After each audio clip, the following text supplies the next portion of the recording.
Deadly Tower of Monsters. Alright, we're gonna start the commentary.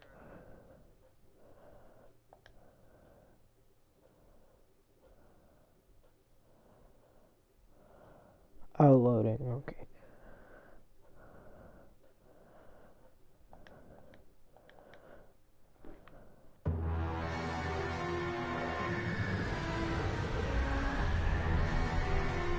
Hello, Dan Smith here. I directed this film back in, well, it feels like a century ago. Yeah. The studio asked me to provide a commentary track for the DVD release. And wham! Straight into the action. No fluff or anything. That's what we did back then. Crash-landed ship. Out pops our hero, the fearless Dick Starspeed. Dick Starspeed. What is up with these stupid ass names? Fucking Dick Starspeed. The ship's velocity reactor is damaged. I believe that I am stranded on an alien planet. Played, of course, by actor Jonathan Digby. Went on to some minor roles after this. Such a shame. I thought from day one this guy's got leading man written all over his face.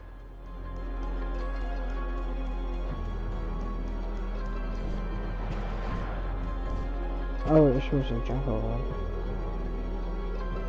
Greetings, citizens of Gravoria. I am Dick Starspeed, and I come in peace. Probably shouldn't have had Dick draw his weapon when he was talking about peace. Well, maybe one day we'll go back and CG it into a sandwich or something instead. Ha! Just kidding. And this is what people pay to see. A no-name middle-aged B-list actor duking it out with stuntmen in costumes. Such stunning choreography. Now the extras in those robot suits really knew how to take a punch. Oh, literally. I told Jonathan not to hold back. Give it all to him. Kick him in the nuts and bolts. And I know what you're thinking, but don't worry. We handled it responsibly. We made them all sign waivers not to sue for injury. Holy smokes!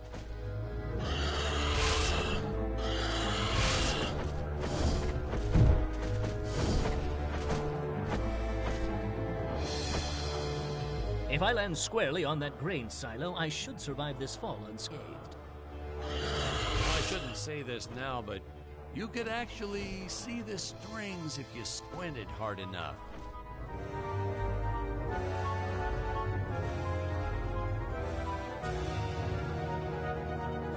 A screenwriting trick from back in the old days. You put a grain silo or some haystacks down and it solves all your gravity-related problems. Just like that fucking Assassin's Creed. It appears some of my equipment was lost when my ship was shot down. But what luck. This high-tech scanner reports that my ray gun is nearby.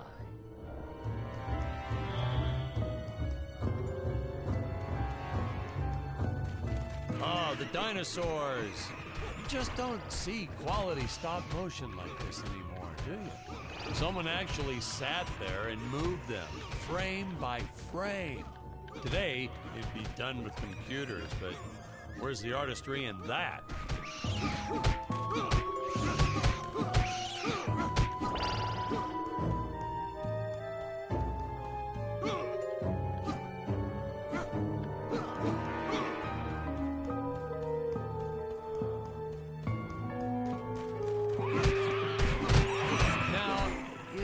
Trees here look a little plastic.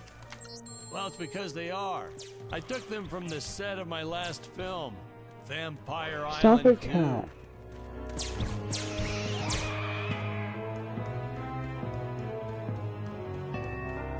We got our fair share of nasty letters from scientists complaining about our portrayal of the dinosaurs. Was news to me. Apparently these stegosauruses weren't meat eaters. Must have preferred shellfish or something. Blah, how do they know? That's what I say.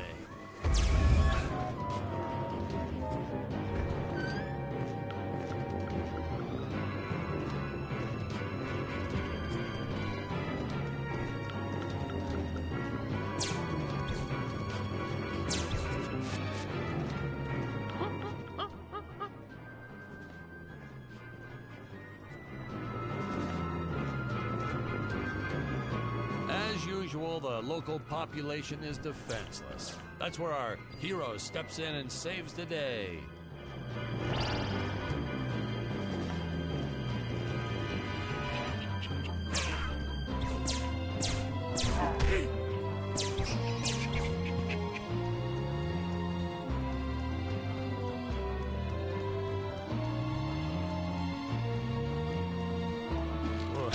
We put Jonathan through a lot shooting this film.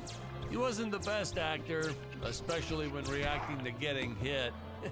He's what you call a flincher. So I told the stuntman to really just go to town on him. It's the only way to get an honest performance sometimes. Our props master tried to make the weapons soft, but there's only so much you can do. Lucky for us, Dick's entire body was covered in that spacesuit. That thing was a lifesaver when it came to hiding bruises. How curious. They dissolved into what appears to be gold.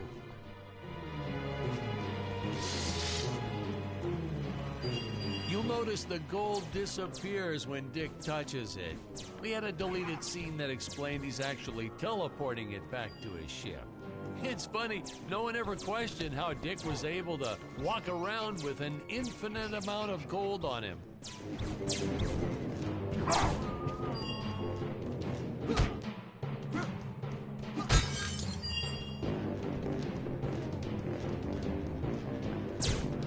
We had to redo these shots. Our first attempt was kind of a disaster. We tried using real apes, thought it'd cut down on the costume budget a bit. But have you ever tried working with apes? They are the worst actors ever. They don't sit still for a moment, and the second you take your eyes off of them, they're flinging their feces all over the place. Jonathan refused to work with them after he got well, let's just say that he had to take more than a couple of showers one day. You know, you never forget the smell of monkey poo. We steam cleaned the studio top to bottom. Still never got rid of it entirely. All through the rest of the shot, we kept finding those little surprises hiding inside various props. Boy, were those the days.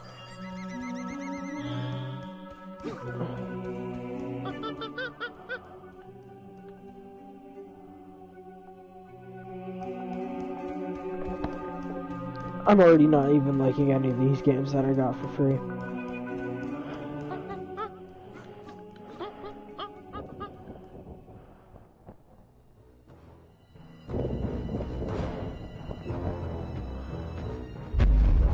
Some really top-notch stop-motion effects, huh?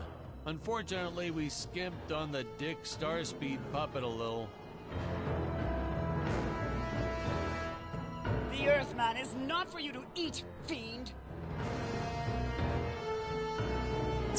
Oh, this was groundbreaking. We had the woman rescuing the man for once. We were really ahead of our time with this scene, but well, then again, I've always been rather progressive.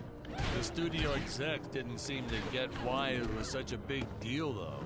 Sorry, we don't see this as anything unusual. Ha! Of course! It's unusual. A woman would never save the man. It just doesn't happen. Not in the movies, not in real life. I don't know why we didn't get more recognition for this scene. Well, I guess I was just a little too ahead of my time.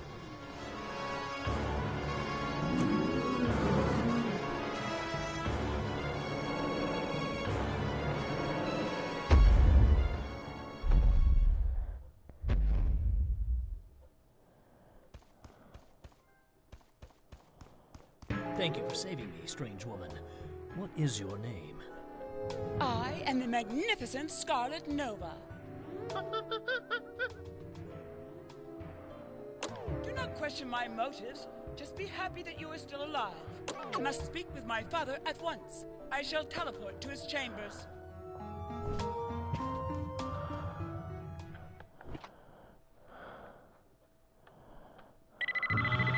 Huh? Where is this place? This is not my father's chambers. You have disobeyed me for the final time, Scarlet. enjoy an eternity in the Tower of Eternal Solitude for all eternity. The old fool did not notice I am wearing my jetpack.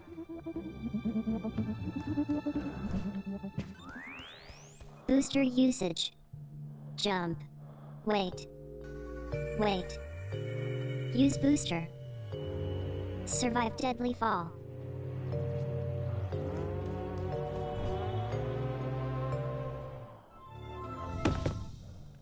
Hey, now what's going on? This isn't... Oh my god. My cat pisses me off, but I love you. I love you. Gotta talk to that hot girl, you know.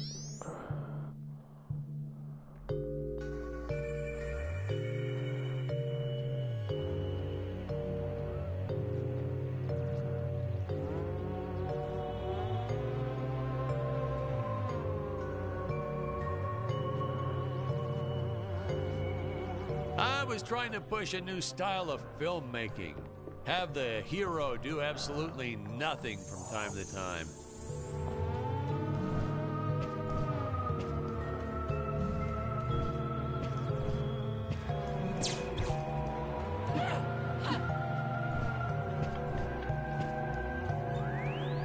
Booster usage. Jump. Wait. Wait. Use booster. Survive deadly fall.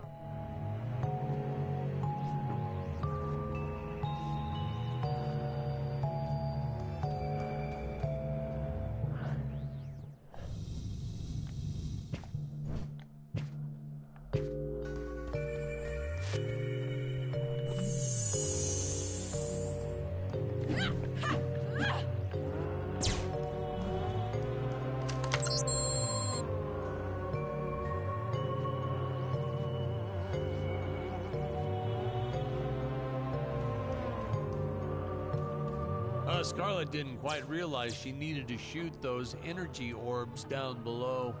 Keep in mind, Stacy was doing this on a soundstage, okay?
The energy imps, such a neat effect.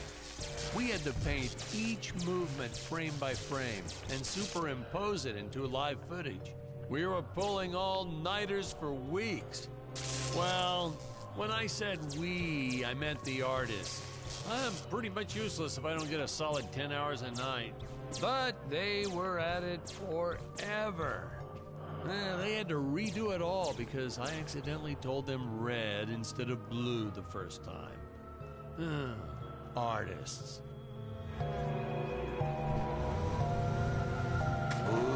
Ooh, the fearless sea monster, always patrolling the shore, eagerly awaiting for his next meal. I designed this creature to reflect the human condition, always hungry, never satisfied. The bottomless pit of the beast's stomach.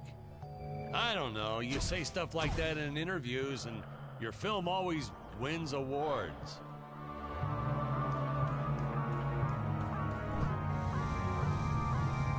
yeah, another sea monster shot.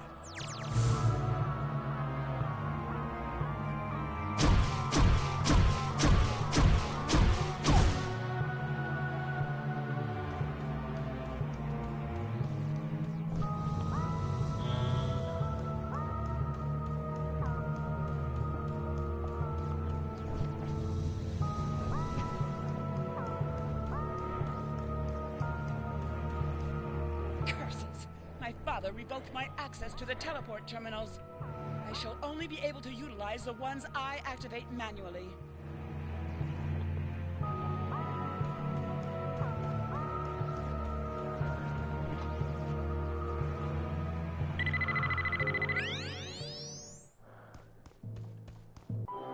Ah, I knew you would return. Puny Earthman, you shall help me overthrow the Emperor. Why would you turn against your own father? How do I know I can trust you? Oh, this scene. This is practically Shakespeare in outer space. Just as the entire planet does. And, huh? Patrick, what's wrong with the video? Sorry, sir. Technical problems. Darn it, we're missing some really good writing here. There. Sorry about that. Well, we just passed right by her big scene. Basically, they agree to work together, but one must stay behind in the sleep chamber at all times. Should I rewind? Never mind. I'll continue from here.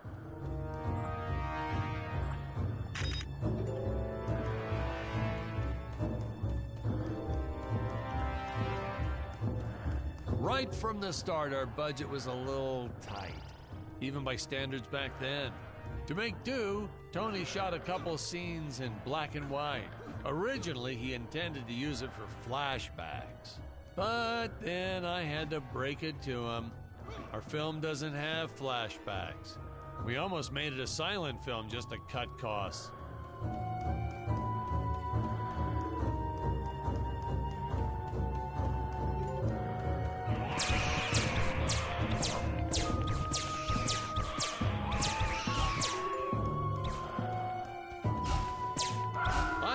An absolute necessity we have a T-Rex in this film, but we got this Serato thing instead.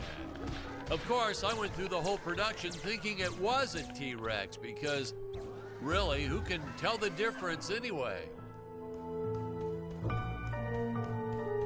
I can't believe I'm actually playing this game.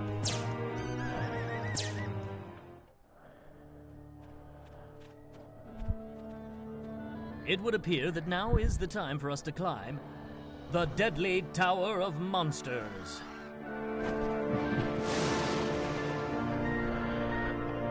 Good screenwriting 101. Always announce the title within the film itself. How else are you going to let the audience know your heroes really mean business? Now, that weapon, it's just an electric shaver, but you know, I bet you'd never guess it was, would you? They look so futuristic.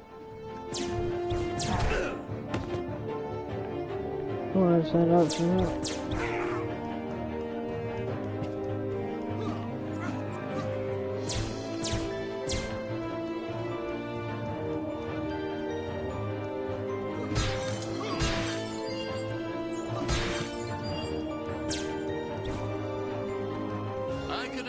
Of that one at some of our meetings with the studio. Oh, you'd like to see records of where our budget went to this month? Sure, let me get that for you right now. Boom, boom. Yeah.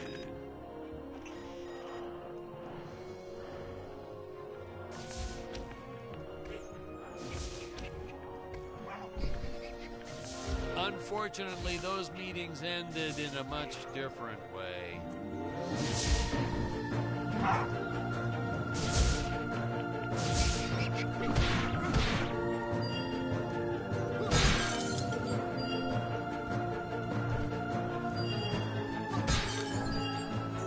I know a taxidermist who helped us out with these bat creatures for real cheap. He's not good. He's kind of sloppy if you want to know the truth. But that's the best part. A sloppy bat looks scarier. Oh, but you gotta sew up that sphincter. Just trust me on that one.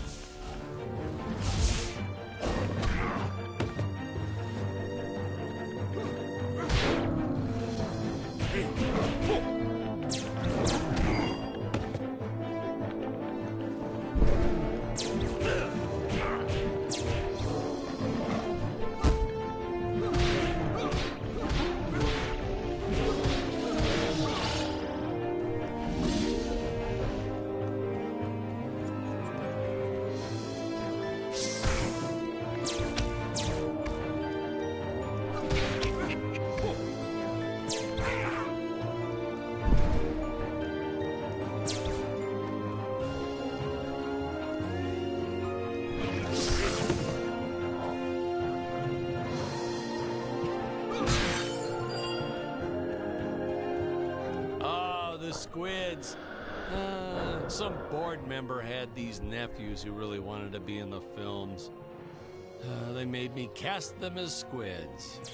Whatever happened to artistic integrity? If you're going to cast a role not on merit, at least let it be a hot female role.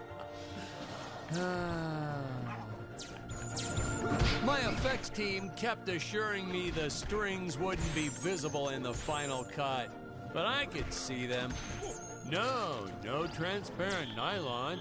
This stuff will do the trick. Yeah, right. I swear, those darn strings is what made my hair go white.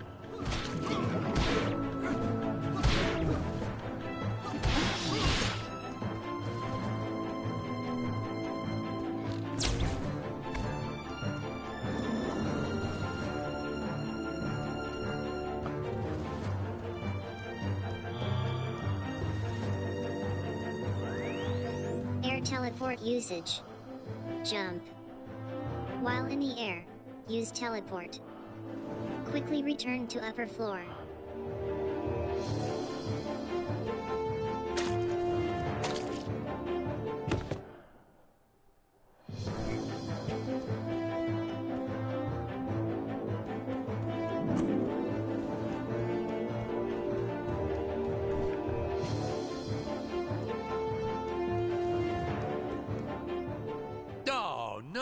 Patrick, you got the wrong footage again.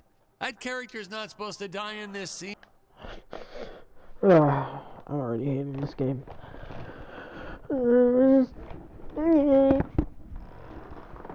Nobody's gonna watch this at all.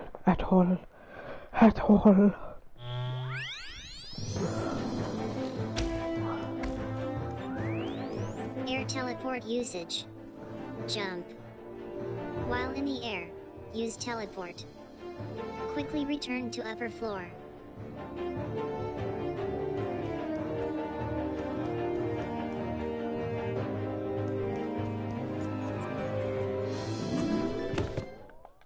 Yo, this. Oh, okay. Oh, not R1.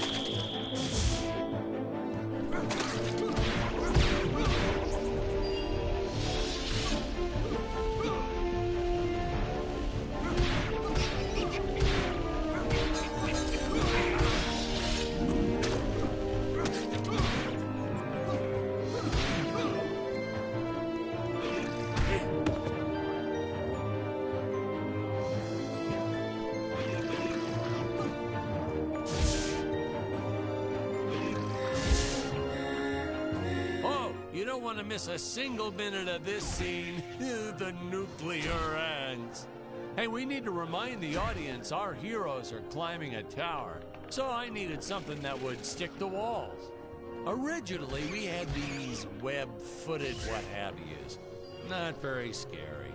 And then I left some cake out in my trailer, and it was crawling with ants in the morning. And that's when it hit me.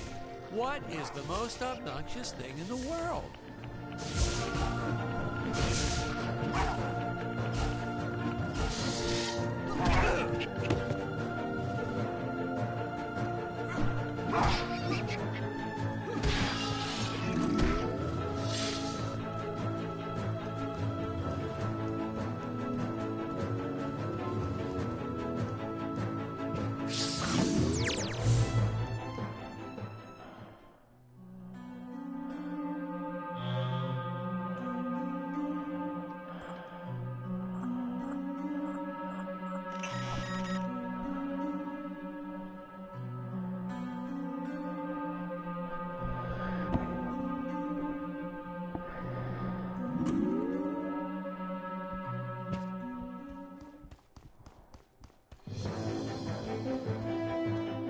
Oh no!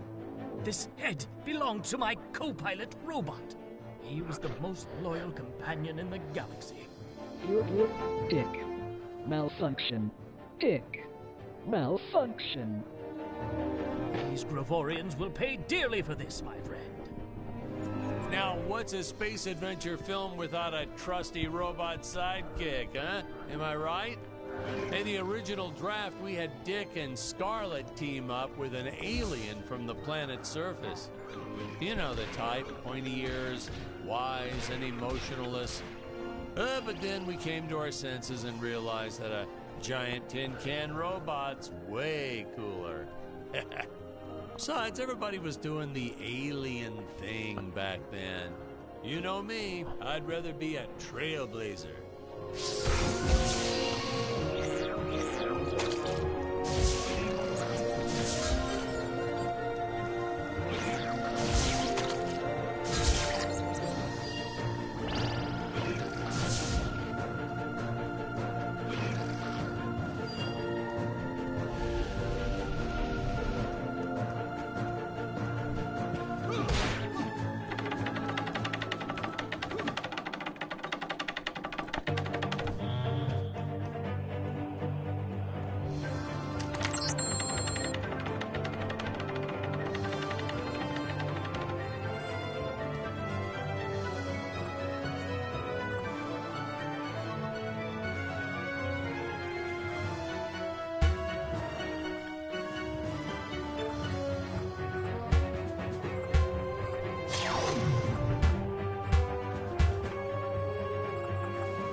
The insurance company made us install those safety guards after our actors fell off the set one too many times.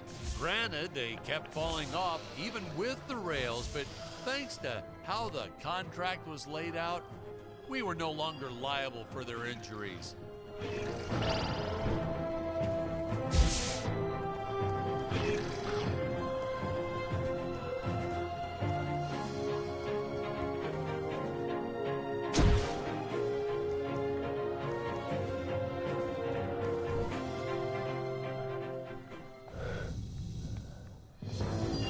Original script, Dick had a number of scenes that took place in the belly of the sea monster. He actually meets a whole tribe of diminutive mermaids and saves them from extinction. We cut all that for time, so now Dick's transition between sea and land seems a bit abrupt. Well, ladies and gentlemen, I guess it's time to talk about the elephant in the room. Why on earth does this crazy film have title cards on screen when people are talking? You're thinking that, aren't you? I know you are. I would be too. Well, we had thought about making it a silent film at one point, so we shot a lot of scenes up close like this, with the dialogue written out for the audience to read. Well, when we swapped over to making a talkie, well, we just decided to keep on going rather than reshooting all those scenes.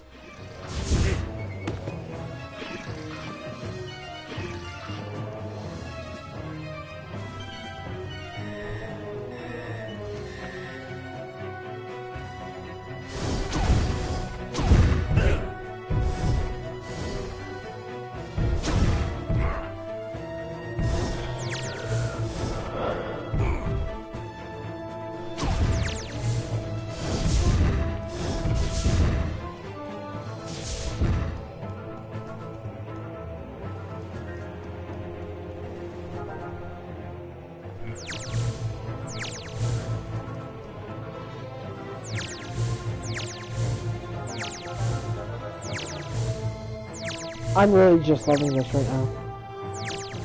Okay.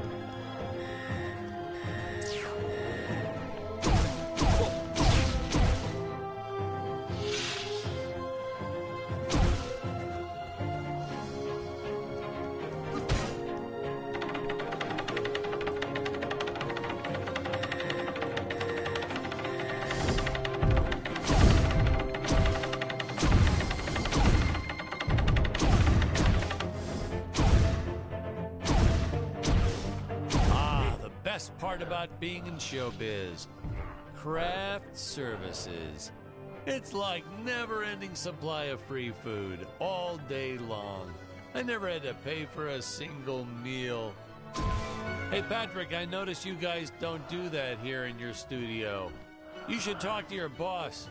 Maybe even just a bagel station.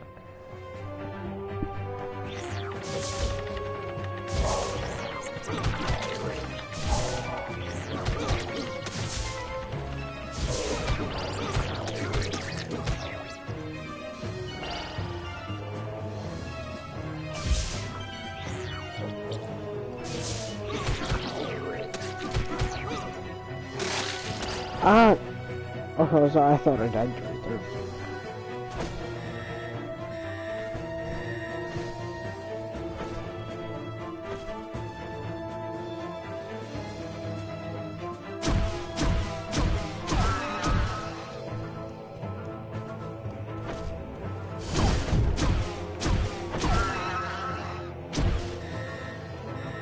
Nitpicking science community also complained about these Terra whatevers breathing fire. Like there's fossil evidence of dinosaurs not ever shooting fireballs. It's not like I gave them neck frills or had them spit poison or anything ridiculous like that. This whole game is ridiculous.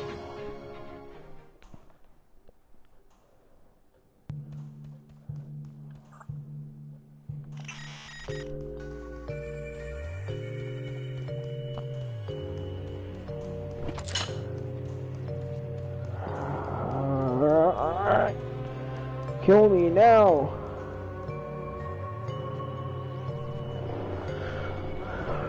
I'm playing, the Deadly Tower of Monsters.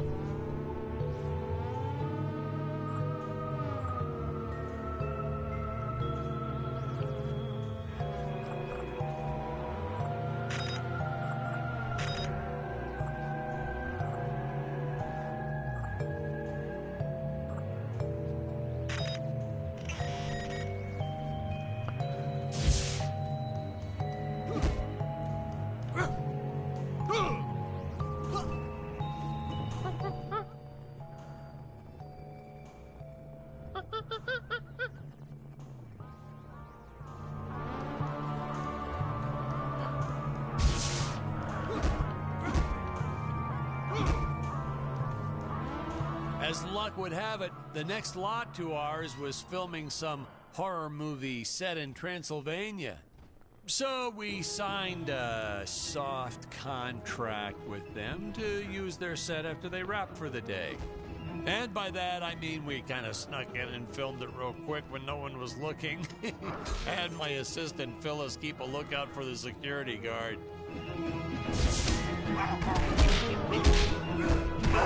God, he won't turn around half the time. Oh. Don't worry, we're not gonna die.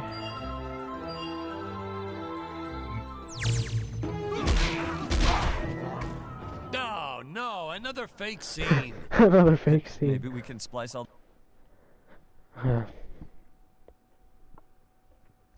I know it's interesting.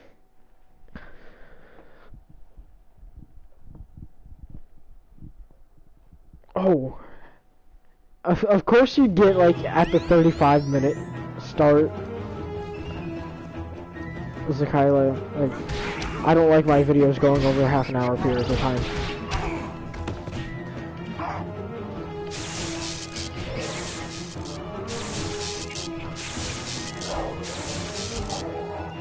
I didn't even know I had a one-shot weapon.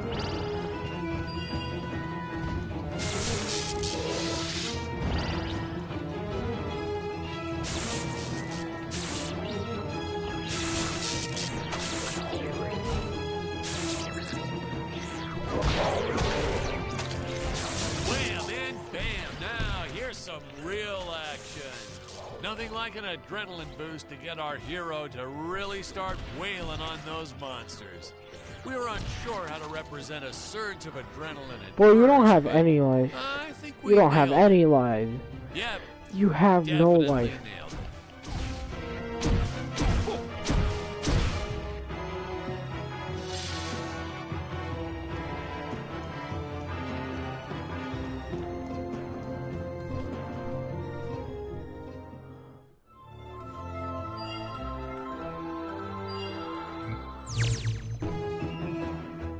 Gotta get that last ring. Gotta get the last ring. Oh wait, I think I need to get that thing that's down here now.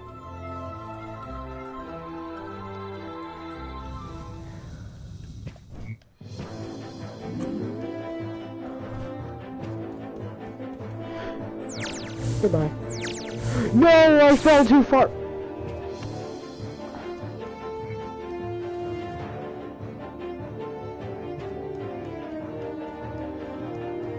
Oh yeah, another sea monster shot. Another sea monster. No! And that will be the end of this game. I'm gonna have to get off, but